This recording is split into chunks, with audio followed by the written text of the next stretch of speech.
He had survived the impossible, stood tall where others had fallen, and now the war was over and Earth was victorious. But what Sergeant Jace Monroe received as a reward was not a medal, not a ship, not even a promotion. It was a tiny alien woman standing barely to his knee. Her skin shimmered. Like moonlight, her silver hair braided with glowing threads, her wide violet eyes stared up at him not with fear, but calm acceptance. She bowed slowly, placing a delicate hand to her chest. "She is yours now," said the Grand Chancellor of the Andariai Confederation. "You saved our world, you bled for our people, and it is tradition for us to gift a life companion to our greatest savior. Treat her well, or not, she is yours regardless." Jace blinked, confused, shocked, disgusted. Even he looked around, waiting for someone to laugh to reveal this as some kind of twisted joke. But everyone bowed, even his own commanders gave approving nods, and then walked away, leaving him on the marble steps of the Victory Spire with this small living being quietly awaiting his command. He crouched down, meeting her eyes. "I don't own you," he said, his voice low. "You can go wherever you want. I didn't fight for this." She shook her head softly. "I am bound, I am chosen, I will serve you until death or release. That is our way." He sighed what was supposed to be the worst part, but this felt worse. He didn't even know her name. They returned to Earth together, and she followed him quietly, never complaining, never asking for anything. She sat in corners, watched the rain from his apartment window, and would cook strange alien dishes that smelled like honey and electricity. She slept on the floor, curled in a nest of blankets. Despite his insistence, she'd take the bed. "What's your name?" he asked one night, unable to sleep. She hesitated, as if trying to translate the syllables into something he could say. "I am Keela." "You don't have to serve me, Keela." He said again, "I don't want a servant." "Then treat me as a friend," she whispered, "if that is easier."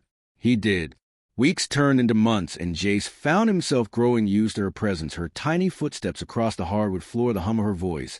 When she sang strange lullabies away, she could calm his nightmares with a single touch to his forehead. She never pried, never judged, and yet understood his silences better than any human ever had. People stared when they went outside, some thought. She was a toy, some thought. She was his pet, some called him a hero, others called him worse. But Keela never flinched, never answered them, just held his finger like a child, and looked up at the stars with a quiet longing. "You miss your home?" he asked once.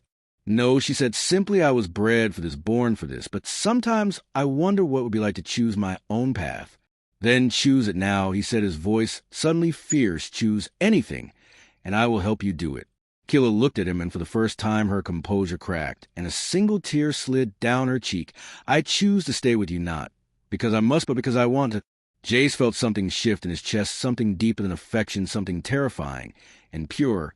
He bent down and picked her up, cradling her against his chest like something precious, like a heart exposed to air.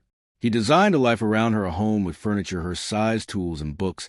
She could use a garden with her native plants. He even built her a small glider, so she could soar through the wind like a leaf, and she laughed for the first time a sound so light it made him close his eyes and smile. But peace never lasts. A group of radical aliens from Keela's own world claimed that she had betrayed her people by bonding with a human.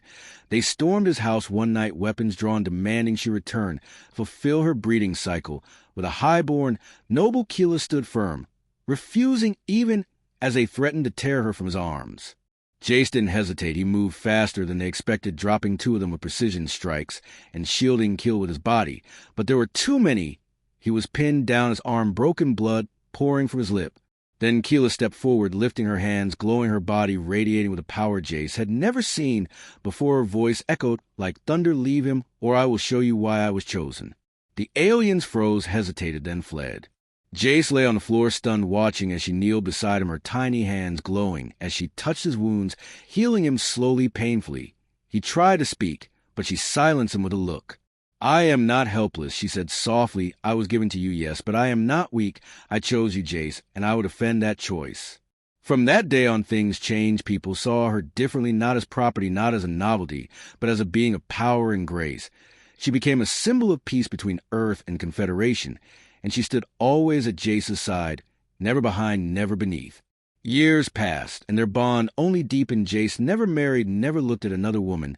Keela remained a light in his quiet world, their connection, beyond words, beyond species, beyond logic. When he grew old and his body began to fail, Keela did not age her people, lived for centuries, and she stayed with him every day, every hour, until his final breath. As he lay Dying, he reached for her hand weakly and whispered, "Thank you for choosing me." She leaned and pressed her forehead to his and said softly, "I always will." And when he passed, she did not cry. Instead, she carried his memory into the stars where his name was written among heroes, not for how many enemies he had slain, but for the one life he had saved, the one gift he had cherished, and the one love he had returned.